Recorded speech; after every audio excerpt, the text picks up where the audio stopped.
Hello and welcome to our next module on our latest unit, this one beginning our study of epistemology, the next branch in philosophy that we're going to be studying.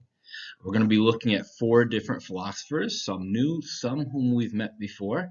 And as has been one of the classics in this course, we will be beginning with St. Thomas Aquinas, who's pretty much a foundational perennial Western philosopher, as we well know at this point.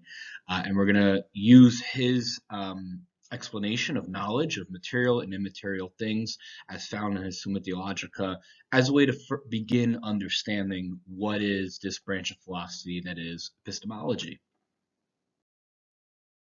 So in general, epistemology, coming from the two words meaning knowledge and study of, which is ology, is the branch of philosophy that deals with the study of knowledge.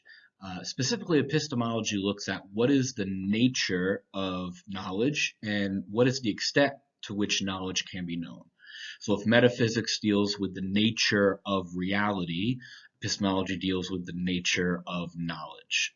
And we've already come to see in the previous unit that the nature of reality and the nature of knowledge, metaphysics and epistemology, are pretty linked, because the way in which we construct or create knowledge of the world around us affects how we come to understand the nature of reality. So epistemology is pretty important for our understanding of how humans grasp and understand existence in the world around us.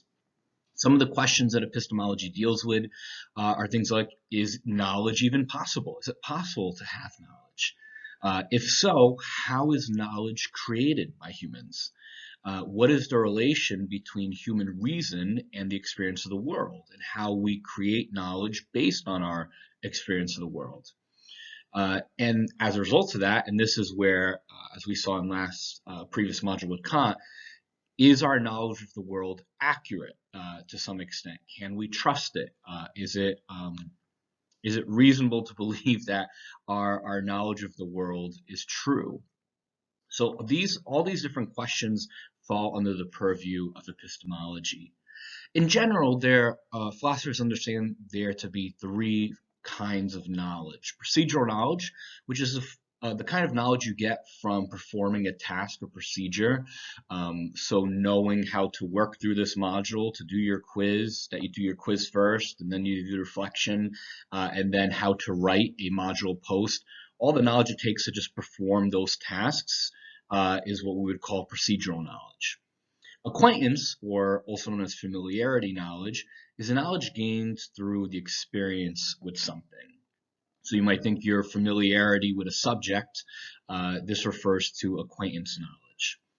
Propositional knowledge deals with knowledge in the form of propositions, declarative statements that describe states of affairs or facts. Doesn't necessarily mean that the facts are true, but it speaks in terms of facts and whether or not those facts are true and that knowledge is true. We've kind of covered this a little bit already, but this is where the understanding of a priori knowledge versus a posteriori knowledge lives. So knowledge that comes from reason prior to experience, or knowledge that is experiential, it's drawn from our experience, from which we can create propositions to test if they're true or not. This is the larger category called propositional knowledge. Essentially, in terms of Aquinas' epistemology, we're going to be living in the areas of acquaintance and propositional knowledge, not so much procedural knowledge, although his commentary on how knowledge is created in general applies to all three.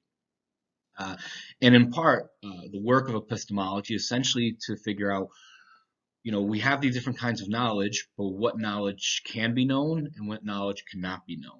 And this is the realm of what Aquinas means by knowledge of material things and knowledge of immaterial things. Where we essentially know knowledge through material things, and while we can theoretically come to know immaterial knowledge, there's a lot that we cannot know. And so he speaks of in terms of what can and cannot be known closely to material and immaterial knowledge. So let's now look at some of the basics of Aquinas' epistemology. We're going to break open and delve into some of these points in the next couple slides, but I wanted to at least give a brief overview on an initial slide as like a quick reference guide that you can use, especially for your module post.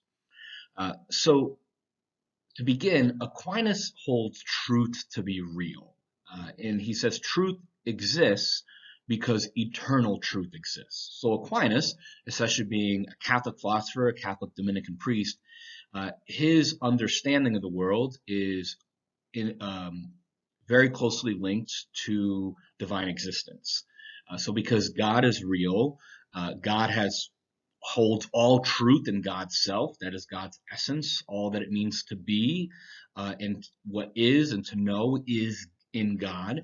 And so we can speak then in terms of eternal truth, that there is truth, overarching truth that exists and governs reality, so to speak. And so all truths are in essence drawn from eternal truth. Or another way of speaking, when we come to know truth, we are coming closer to understanding eternal truth, which we'll fully never grasp, but is possible. And that's a big takeaway. Is truth is real, and it is possible or exists because eternal truth exists.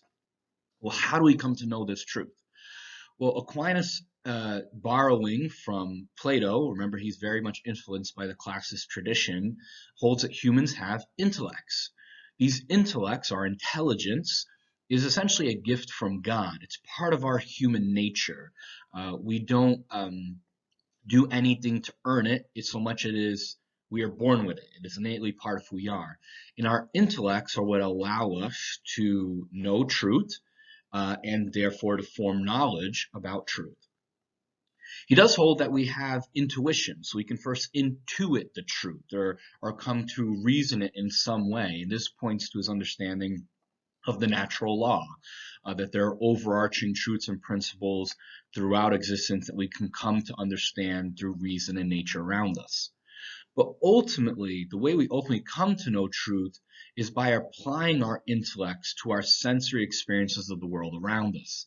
And this is where he gets into his idea of knowledge of material things. So very similar to what we saw with Kant and Newman in the previous modules, the idea of phenomena, of our experience of the sensory world, is essentially how we create knowledge. And the way in which our intellects interact with and process our sensory experiences is how we gain knowledge.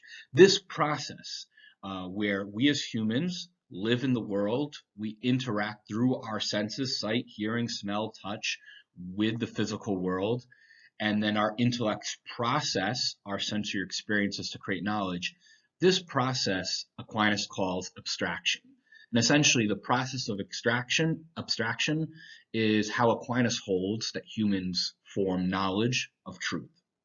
So in this way, phenomena or experiences of the world can be understood as sensory data. Our phenomena gives us all this information and data of the world around us that's available for our intellects to abstract and form actual knowledge, to turn potential knowledge to actual knowledge of the truth.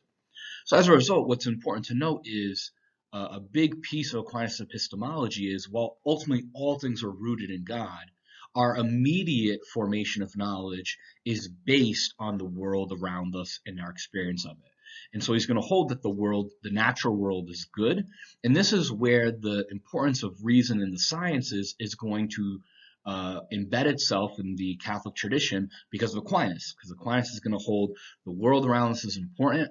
That is how we come to form knowledge. So we should study it, because by studying the world around us, we create knowledge of the truth. And in so doing, we ascend to better understanding eternal truth and therefore God. Put a simpler way, by studying the world around us, we come to know God. And that's important to Aquinas. God gives us the gift of reason and intellect to be able to understand this world. So again, our ability to create knowledge for Aquinas ultimately comes from God. Abstraction can always be understood in our minds in the forms of concepts or notions. In other words, we create concepts and notions in our minds based on the objects we encounter and experience. But these notions and concepts come from the objects themselves. So we can speak about the truth of these objects as objective, because the concepts and notions that we receive from experiencing these objects are found in the objects themselves. So again, Aquinas is a realist. He does not hold relativism or skepticism to be true because truth is real, and we have intellects, which refutes both those concepts. The main way we come to form real knowledge of the truth is through the process of abstraction, by which our intellects sense the world around us through phenomenon and create knowledge. So now that we have an understanding of how Aquinas believes knowledge is formed, let's delve into the actual nature of knowledge. And he delineates knowledge by its potency or actuality, or potential knowledge and actual knowledge. What does this mean? Essentially, it's that all things can be known, and all things are essentially potential knowledge until we actually know them. And once we know them, they're actual knowledge.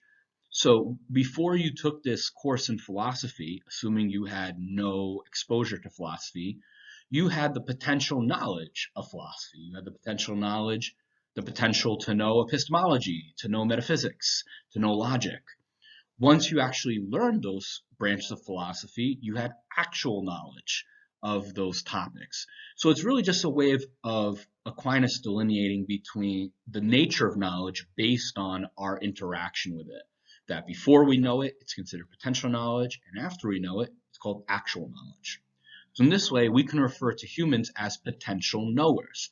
We have the potential to know all things, but God, unless God allows himself to be known. So something potential is something that has a possibility to exist, while something actual does exist. So we have the potential to know all things. However, we recognize that we will probably not know all things. By coming to learn things, we move knowledge of those particular things from being potential knowledge to actual knowledge. Knowledge is able to be moved from potentiality to actuality through what Aquinas calls the agent intellect. So humans' ability, gift by God, to process and understand our experiences in a higher way. His agent intellect is essentially referring to our intelligence, and our intelligence's ability to take knowledge and grasp it and form new knowledge. The process of bringing a particular knowledge from potency to actuality depends on the actual encounter or phenomenon between knower and the object. In other words, we engage with a concept or a piece of the material world. But just because we engage that concept or that piece of material world doesn't mean we will understand the full truth about it accurately. Our intellects are finite, and if we have a skewed interaction with that concept or that piece of the material world, it'll affect our ability to form accurate knowledge about it. Case in point is if I do a bad job of teaching you epistemology, you may not have the full knowledge of epistemology because your interaction was skewed. So yes, while you will create actual knowledge around the subject of epistemology, it may not be the best knowledge around it. Maybe a humble way of putting it. A consequence of this reality is that we cannot know all things, for some knowledge will always be potential for us. It is possible to say that we will most likely not engage with every known thing in the universe. And so we will not have actual knowledge of every known thing in the universe. And so there will always be knowledge that will be considered potential knowledge for us. This delves into a deeper piece about Aquinas' understanding of the world, because remember, he thinks of the world in terms of existence and essence. That everything has existence and essence, that existence being the state of whether or not something is actual or potential, and essence is what a thing essentially is. But because we have the ability to move from potential to actual knowledge, in other words, to better grasp something's existence, or what it means to say that something exists, we can come to know something's essence, and that therefore we can come to know the nature of being. So this is an in-depth way of essentially saying that for Aquinas, truth is real, we can come to know truth because we can move from being a potential knower to an actual knower. In terms of the knowledge of ourselves, Aquinas again holds everything is knowable so far as it is actual. In its essence, the human mind is potentially understanding. It has in itself the power to understand, but not to be understood except when it is made actual. So again, there's going forward that for us to understand who we are, we can understand ourselves in as much as we have actual knowledge of ourselves, is basically what he's getting at. We can know ourselves in two ways: through our perception of our individual understanding of ourselves, or through universal knowledge of humans as such. So we can come to know things about ourselves just through universal knowledge of what it means to be a human. And since we are a human, we can apply that knowledge to ourselves, or through perception of us as individuals. So for one, for our perception of our individual understanding, the mere presence and input of our mind suffice. For two, it doesn't. We can know things without first knowing how we know things. We can only come to know out of acts of understanding only after we come to understand other things. It's only through this experience of understanding things that we come to know the act of understanding. So again, whether it's ourselves or of the material world around us, there's a big focus on Aquinas of actual knowledge, that the process of abstraction is essentially how we come to not only know, but understand things. And we truly need both our intellects, apply it to the outside world, in order to create real knowledge. As it relates to a material thing, so this whole time we've been talking about material things, the world around us or ourselves individuals. Now Aquinas moves to the idea of immaterial things, God, the soul, for instance. And in theory, it is possible to have knowledge of immaterial things. However, we cannot come to know immaterial things except through material things. Remember, the way that we construct knowledge is through the material world around us. So inasmuch as immaterial things, such as God, make themselves known through the physical world, and we pick up on that, such as the natural law, then we can come to know something of immaterial things. We can only know things directly of immaterial things, such as God, if those immaterial things reveal themselves to us. So knowledge of immaterial things is possible if God reveals it directly to us. It's what Christianity calls divine revelation. We can also follow logical conclusions from principles. So we can look at principles, universal principles, and draw conclusions from them from our material experience. A classic example of that might be the laws of thermodynamics or physics. That takes a logical conclusion applied to material experience that creates principles.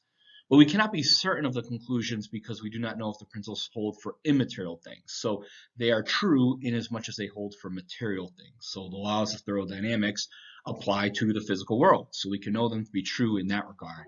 But again, this idea of drawing conclusions from principles is hard to apply from immaterial things. So in summary, we can know things, we can create knowledge of material things. In theory, we could create knowledge of immaterial things in one of basically one of two ways. Either A, we come to know immaterial things through the material world, or those immaterial things reveal themselves directly to us. But ultimately, we cannot apprehend the divine as we do material things. In other words, we can't understand immaterial things the same way we do material things. And so therefore we cannot come to know it completely in the way that we would come to know material things through abstraction. We can come to know the divine through the natural things we do come to know through our senses. We can come to be given revelation by God, but only in history and to the extent God allows it. So the fact that we can come to know divine revelation, but it has to be done in the context of human history, means that all revelation of immaterial things must first pass through the material realm. The example of where that isn't true is if we are in heaven, which is not the material realm. But knowing that that will only happen once we die, in other words, once our soul leaves the material realm, it suffices to say that the only knowledge that is possible of immaterial things must be through the material world. So we can also know the divine as a principle of knowledge. So we can come to know it as a principle given to us, especially through faith. So again, the two main things to remember is that material knowledge is the main way we form knowledge, through material things. We can, in theory, know knowledge of immaterial things, but we can only come to have knowledge of immaterial things in as much as that knowledge passes through the material world. We understand immaterial things through the material world, or those immaterial things directly reveal themselves to us. But even when they do it, it has to be done through the material world. So that's a conclusion of Aquinas' epistemology. So remember, truth is real, and it is real because eternal truth is real, based in God. We're able to comprehend and understand that truth through human intellect and agent intellect. The process by which we grasp the truth and form knowledge around it is by using our intellect to process our senses of the material world around us. This process of grasping our sensory experiences of the material world around us is what we call abstraction. And so abstraction is how Aquinas understands that we form knowledge, and that the nature of knowledge is not only true, but it can be understood in terms of potentiality and actuality. That all knowledge has the potential to be known until it is actually known.